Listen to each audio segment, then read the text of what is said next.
What's up, everyone? Welcome back to Star Wars Explained. I'm here with two of the creators of the new game Star Wars Outlaws. Can you please introduce yourselves and what you did on the game? Of course. My name is Julian Gerighty. I'm the creative director on the video game. My name is Steve Blank. I'm the director of franchise content and strategy at Lucasfilm. I'm curious what extra consideration you would have to make as someone who's made open world games before. What do you have to take into consideration when you're making a Star Wars open world game specifically that you might not have to in other open world franchises? It's a great question. I think the peculiarity of this particular game were the syndicates and the relationship between the syndicates and with you. Now that's a dynamic that you don't really see in other games, which is very, very exclusive to this game. And there'll be faction territories outside in the open world. I ran into some. The Pikes just started shooting at me. Yeah, you got to work on your relationship with the Pikes. I betrayed them immediately. Immediately.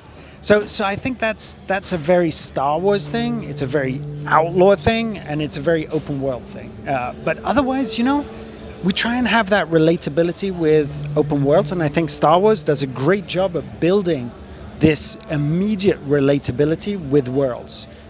Even if they're alien, there's always a baseline which is recognizable and relatable. And that means that, instead, if this was a Western game, you'd be on your horse. This is a speeder. Not a motorbike, a speeder. It's an open world with cities, with inhabitants, with stories. It's the same in this one too. But it's the reputation system and the different factions and the tension between different factions, the Empire, that makes this really stand out. I was going to ask this later, but you brought up the reputation system, which now that I have experienced it, it is super stressful. I'm a people pleaser. It's hard for me to make a choice like that. So do either of you have your ride or die syndicates, someone that you were like, I will never betray? With this. Who will I never betray? Oh, this is such a difficult question in the Star Wars vernacular. I would say, the most mixed feelings about the Hutts, because I both don't want to betray them because of Jabba, and that seems terrifying, but also I want to betray them because of Jabba and how much I dislike Jabba morally, shall we say. So I feel like the Hutts are the ones that I always have the toughest relationship with. Absolutely zero hesitation betraying all of them. I mean, I'm going to race to poor reputation with absolutely every single one of them. It's the Outlaw way. It's the only way to live. You shouldn't align yourself with one syndicate. You need to betray them, play them one against the other. You need to squeeze them for everything that they're worth. Genuinely, something that helped me in your panel up there was saying, it's the reputation system. It's not the friendship system. They hold no loyalty to you. And I was like, you're right. Why am I dancing around this? Life lessons through video games. Very helpful. Gotta learn them somewhere. I'm curious, from your perspective, is there anything, you have a bunch of knowledge from the comics and the publishing world, and I'm over here mega-minding thinking, well, Kira's on the rise right now. I've read those comics, but I know what happens at the end of those comics, so I'm trying to decide if I should align myself. Do you take those ideas into consideration? The navigation? Yes, absolutely. The ideas and the stories that are presented in the context that you see in our other Star Wars storytelling is factored into the story and the reputation and the syndicates that we've got here. I'm not going to go deeper into spoilers or sharing too much more beyond that, but for sure we are aware of those stories and account for them. Well, you've talked about wanting this game to be living out your Star Wars Scoundrel fantasy. Were there any touchstone moments in the films or other Star Wars stories that you were like, I really want to recapture that specific feeling? Absolutely. I mean, we were talking about this earlier today, but one of the things that we did super early on, even before knowing that it was going to be Scoundrel or an outlaw story, was to say, what were our childhood dreams? What were the playgrounds, adventures that we were doing? And it was blasting out of an Empire starship. It was piloting your own starship. It was discovering some strange creatures. It was hanging out at the cantina. And all of those things are completely wish fulfillment. And it's something that we, of course, wanted to put in the game. So all of those things you're going to be able to live through as as a scoundrel, as an outlaw. You also dove into some of the smaller ideas that we've seen in the game now, like betting on fathier races or arcade games. How did you go about developing some of those elements that we haven't necessarily seen in Star Wars before and bring them to life? It was such a fun process. We work at Ubisoft in a co-dev structure. One of the teams that we work with is especially skilled at working on fast prototypes. So we asked them, okay, how can we bring games and life to city streets, to the open world? And very quickly they came back to us, not with a video game prototype, but with a paper prototype. So we learned how to play Sabacc, our version of Sabacc, using paper chips and paper cards. And very quickly we decided, okay, that's great, let's put it in. Fathier racing, K comes from Canterbyte, so Fathiers are a big deal. Arcade games, looking at all of the different opportunities that were pastimes, distractions, that brought that extra dimension to your life within the galaxy of Star Wars. Can I say I'm usually someone who focuses on the main quest, but I saw the father racing, I did it, I won a little money.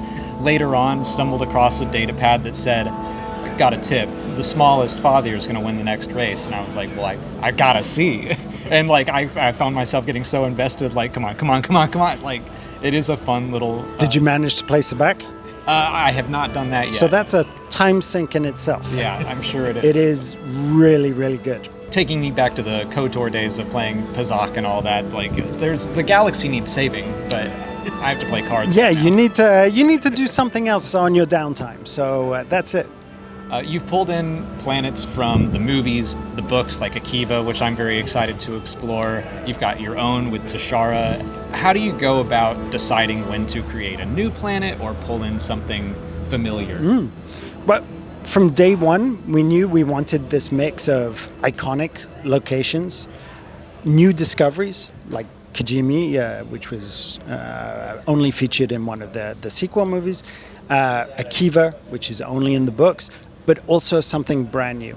And each one of those poses a different challenge and different opportunities as developers. There's so much information on a place like Tatooine that it becomes really a level of craftsmanship that you need to have to try and get every single detail right. Whereas creating Tashara from scratch, we had to learn what Star Wars was. We had to learn the visual language, the narrative language, all of those things before being able to do justice to the authenticity of those locations. So it's a very different creative mind that's attached to creating those different things. But we knew we wanted that mix. From the Lucasfilm perspective, yeah, what's it like to build a new planet and to build it for gameplay? Yeah. It's always an exciting prospect to think about defining something new in the Star Wars galaxy. And when you think about a planet specifically, one of the great things that Star Wars has to offer is all of these different planets with really cool but also singular biomes. And you get different experiences in each of that type of environment.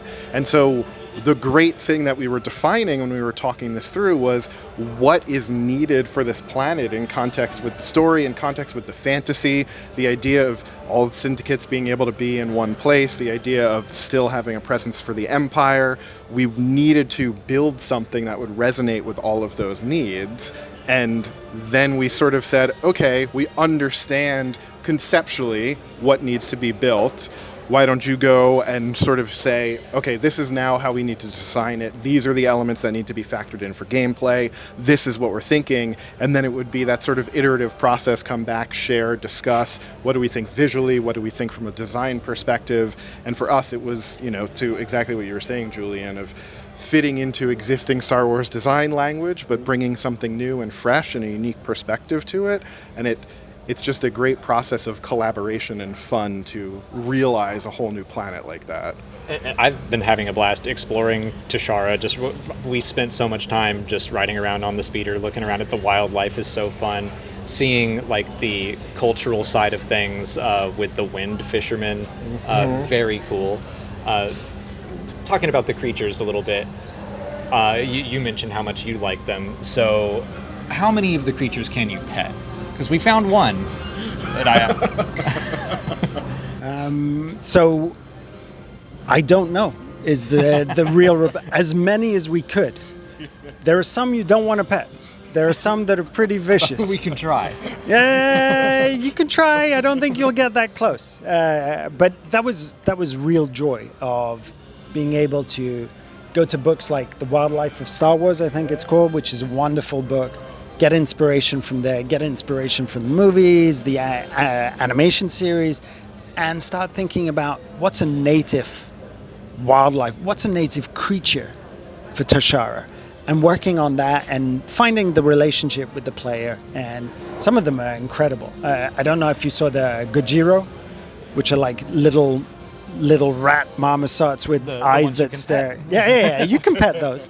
Glad to know their name now. Yeah. Those are fantastic. They have real personality. They look so goofy. I love them.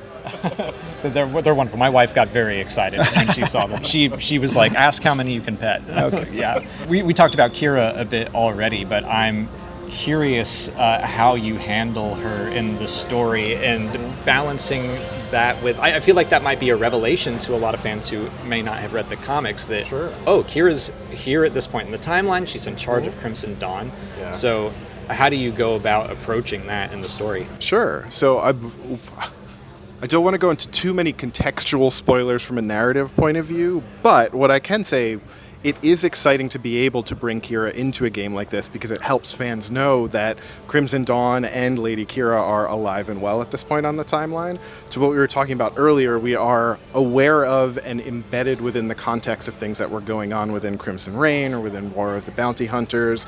And so it is just about authentically representing where she is, where her syndicate is at this point on the timeline. And that shows up, I would say, in really fun and really interesting ways. And for fans who might not be familiar or might be surprised to see her show up, there is context and there is lead-in to that syndicate and what you're doing there. So hopefully it will help anyone understand who might be less aware of what's gone on in comics or other places. Very cool. Yeah.